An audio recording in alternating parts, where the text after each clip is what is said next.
बिस्मिल्लाहिर्रहमानिर्रहीम। अस्सलामु अलैकुम वरहमतुल्लाहि वबरकातुहू। जमात हश्तम की तालिबात, आज हमारा लेक्चर नंबर 14 है और उर्दू में हम क़वाइद का काम आज करेंगे। और वो क़वाइद का काम जो है सबक साइंसी इनक़लाब के हवाले से होगा।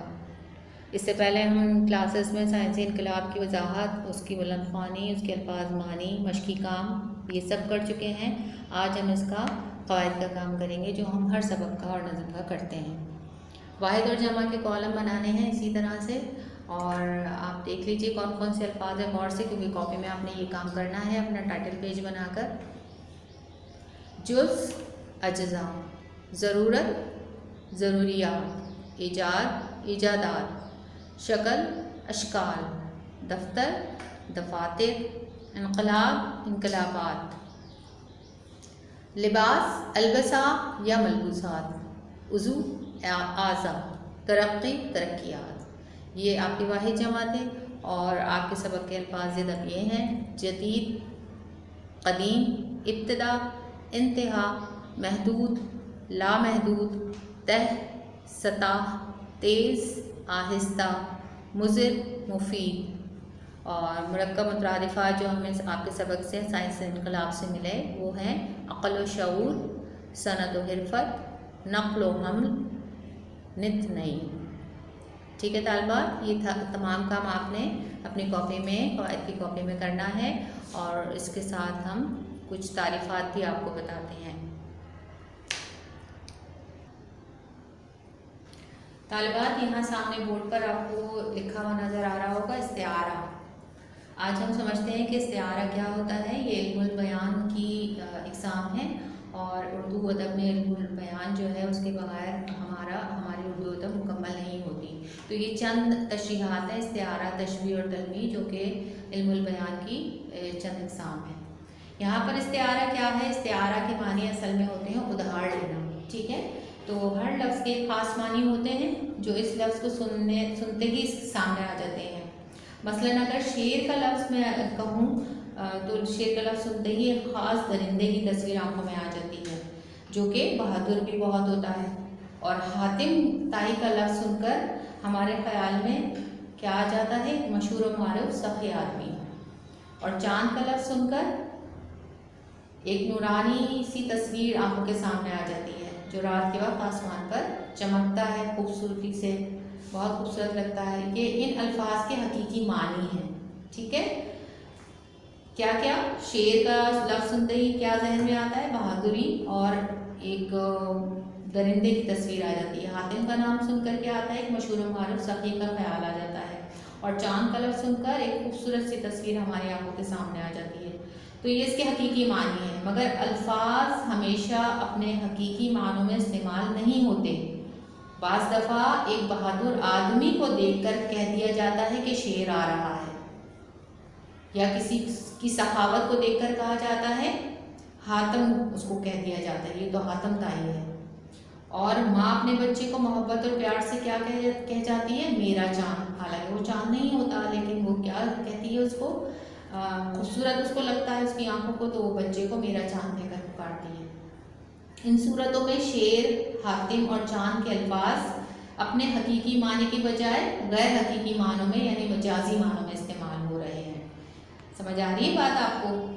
किसी लफ्ज़ को अपने हकीकी मानों में इस्तेमाल करना हकीकत कहलाता है, और हकीकी मानों के बजाय अगर हम उसी लफ्ज़ को दूसरे मानों में इस्तेमाल करें यानी मजाजी मानों में इस्तेमाल करें तो वो इस्तिआरा कहलाएगा।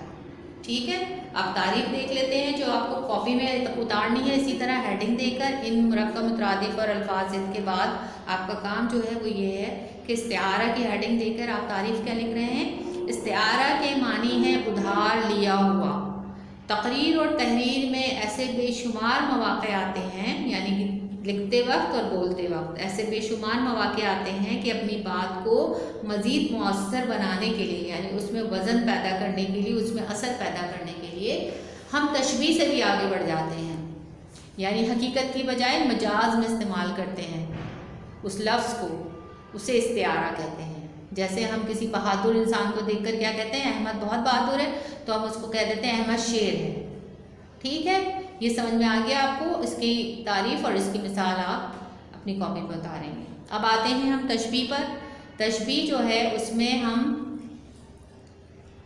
کیا دیکھتے ہیں کہ بعد میں اثر پیدا کرنے کے لیے پہلے سے موجود کسی ایسی چیز سے مثال دیتے ہیں جس میں بیان کی جانے والی خوبی موجود رہی ہو، یعنی کہ اس چیز میں وہ خوبی موجود رہی ہوگی یقیناً جس سے ہم کسی شخص کو یا چیز کو ملا رہے ہیں، تو ہم اس مثال دینے کو تشبیہ کہتے ہیں. اور استعارہ کیا ہے کہ ہم تشبیہ سے بھی آگے بڑھ جاتے ہیں. اب تشبیہ کیا ہے؟ تشبیہ کے لیے جو الفاظ استعمال ہوتے ہیں وہ ہوتے ہیں کی طرح، مانند، جیسے.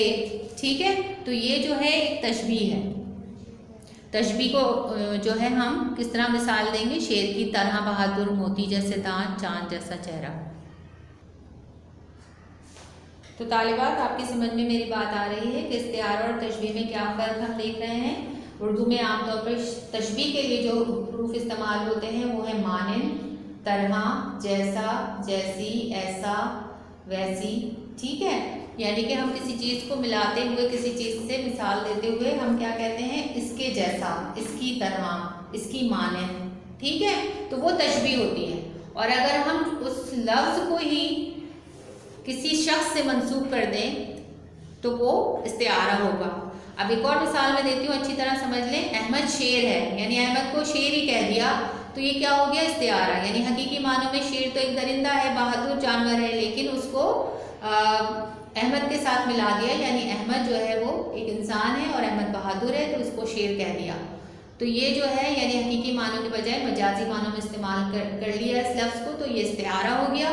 اور تشبیہ میں اگر تشبیہ ہوتی ہے تو ہم کہتے ہیں احمد شیر کی مانند بہادر ہے. کیا کہتے ہیں ہم؟ احمد شیر کی مانند بہادر ہے. تو یہ تشبیہ ہو جاتی. بس یہ فرق ہے دونوں میں، اس طرح سے یاد رکھ لیجئے. تشبیہ جو ہے وہ بیان میں اپنے اثر پیدا کرنے کے لیے کسی چیز کو، ایسی چیز کو جس میں خوبی موجود ہو، اس سے مثال دیتے ہیں. جیسے کسی کے خوبصورت دانت دیکھ کے ہم کہہ دیتے ہیں کہ اس کے دانت موتی جیسے، کیونکہ موتی وائٹ کلر کا خوبصورت سا ہوتا ہے، تو اس لیے ہم کسی کے چمکدار سے دانت دیکھ کر کیا کہہ دیتے ہیں؟ موتی جیسے دانت. کوئی بہت خوبصورت ہوتا ہے تو اس کو کہتے ہیں اس کا چہرہ چاند جیسا ہے.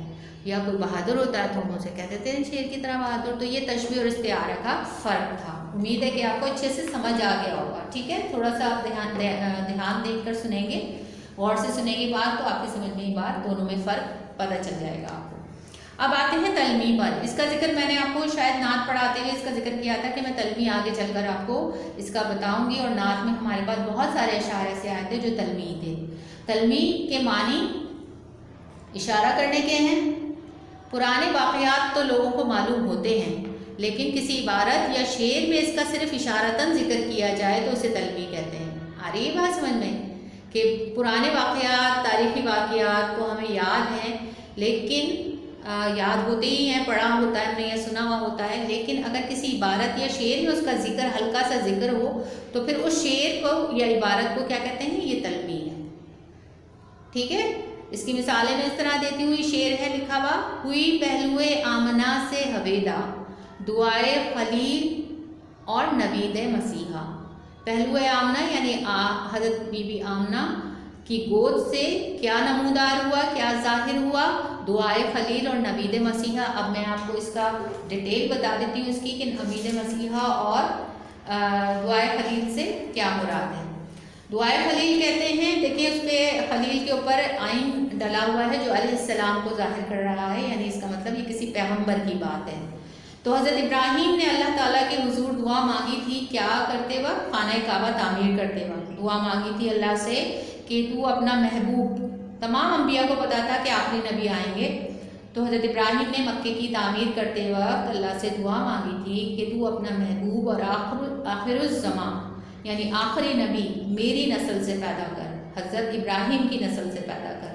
اللہ تعالیٰ نے ان کی یہ دعا قبول فرمائی اور رحمت للعالمین سردار انبیاء حضور اکرم صلی اللہ علیہ وسلم کو حضرت ابراہیم کی نسل سے پیدا کیا. یہ اس واقعے کی طرف اشارہ ہے. دعائے خلیل سے مراد یہ ہے. اور نوید مسیحا کیا ہے بھائی؟ مسیحا جب کے اوپر بھی آئین ہے تو اس کے معنی ہے مسیحا جس کو کہا جاتا تھا حضرت عیسیٰ کو اللہ تعالیٰ نے معجزہ دیا تھا کہ وہ بحکم اللہ کے حکم سے مردوں کو زندہ کر دیا کرتے تھے، اس لیے ان کو مسیحا کہتے تھے. हुजूर अकरम सल्लल्लाहु अलैहि वसल्लम की पैदाइश से पहले हज़रत ईसा ने अपनी कौम से कह दिया था कि मेरे बाद एक पैगंबर आएगा, और हुजूर सल्लल्लाहु अलैहि वसल्लम की शक्ल में उनकी ये बशारत पूरी हुई। ठीक है तालिबा, उम्मीद करती हूँ कि आपको ये सारा समझ आ गया होगा। यानी हुई पहलुए आमना से हवीदा, पहलुए आमना यानी बीबी आमना की गोद से कौन जाहिर हुआ, कौन नमूदार हुआ, कौन दिखा, कौन इस दुनिया में आया? दुआए खलील और नवीद मसीह, जिसकी दुआ हज़रत खलीलुल्लाह यानी कि हज़रत इब्राहीम अलैहिस्सलाम ने मांगी थी, और जिसकी नवीद यानी जिसके आने की खुशखबरी मसीहा ने दी थी। मसीहा कौन? हज़रत ईसा अलैहिस्सलाम। तो ये आपको पता चला कि ये शेर से हमें दो वाक़यात पता चल गए, दुआए खलील भी और नवीद मसीहा भी, कि आप सल्लल्लाहु अलैहि वसल्लम के आने की इन्होंने बशारत दी थी और दुआ की थी। और इसके अलावा भी मैं आपको एक चीज़ और बता देती हूँ, यहाँ पर एक शेर और पढ़ के बता देती हूँ ताकि आपकी समझ में अच्छी तरह से आ जाए। एक शेर जो है वो ये है, काम दुनिया में रहबरी है मेरा, मिसले खज़र खजिस्ता पाऊँ मैं।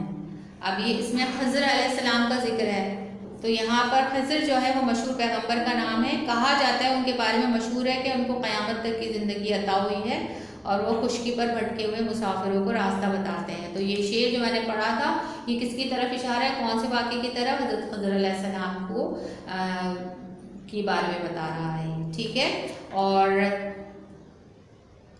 एक और शेर, तू जमाओ मकान से रिश्ता बपा, तायर सिदरा आशना हूँ मैं। यानी कि यहाँ पर सिदरा की बात हो रही है, तो सिदरा जो है वो इसकी मानी है बेरी का पेड़ जो सातवें आसमान पर है। इस मकाम को सिदरतुल मुंतहा भी कहते हैं। यानी ये हज़रत जिब्रील अलैहिस्सलाम की आखिरी हद है, इससे आगे अर्श आज़म है जहाँ हज़रत जिब्रील का जाना नामुमकिन है। ठीक है, तो यहाँ पर सिदरा से मुराद क्या है? सिदरतुल मुंतहा। तो ऐसे ही किसी वाक़ये, किसी चीज़ की तरफ इशारा करता हुआ कोई शेर या कोई इबारत हो तो उसे हम तलमी कहते हैं। मुझे पूरी उम्मीद है कि इस्तिआरा और तशबीह का फ़र्क आपको पता चल गया होगा, और तलमी के बारे में भी आपको मालूम हो गया होगा। आइंदा ऐसा कोई भी शेर या इबारत आपके नज़रों के सामने आई तो आप उसको फ़ौरन पहचान लेंगे कि ये तलमी ही है। जी तालिबात, आइए आप देख लेते हैं घर का क्या काम है। आपका जो घर का काम है, यानी ये तमाम काम जो आपने अल्फाज वाहिद जमा वगैरह का किया और इस्तिआरा तशबीह तलमी की तारीफ़ात देखी, ये सब भी आपने कॉपी में उतारना है। लेकिन आपका घर का काम भी एक मैं दे रही हूँ जो यकीनन आपके लिए दिलचस्पी से आप करेंगे, उसको दिलचस्पी का बाइस होगा। आप बताएंगे कि ज़ेल की तलमीहात किन क़स्सों की तरफ इशारा करती हैं। ये जो तलमीहात नीचे लिखी हैं, तूफ़ान नूह, गुलज़ार इब्राहीम, बरादरान यूसुफ और यार हार, ये हमारे किन किस्सों की तरफ इशारा कर रही हैं और किन किस्सों की याद हमें दिला रही हैं। मुख्तसरन इनको लिखें, यानी तूफ़ान नूह लिखकर 2-3 लाइन्स में उसके बारे में बताएं कि तूफ़ान नूह से क्या मुराद है। ठीक है, आ रही है ना मेरी बात समझ में? और गुलज़ार इब्राहीम यानी कब गुलज़ार बाग बन गया था फूलों का हज़रत इब्राहीम के लिए, ये आप 2-3 लाइनों में बताएंगे। इसी तरह से बरादरान यूसुफ के कौन थे और यार गार किसको कहा जाता है। थोड़ा सा आपको सर्च करना पड़ेगा, थोड़ा आपको किताबों का मुताला करना पड़ेगा, तो घबराइएगा नहीं, आराम से अपना काम मुकम्मल कीजिएगा। अगली क्लास तक के लिए अल्लाह हाफ़िज़।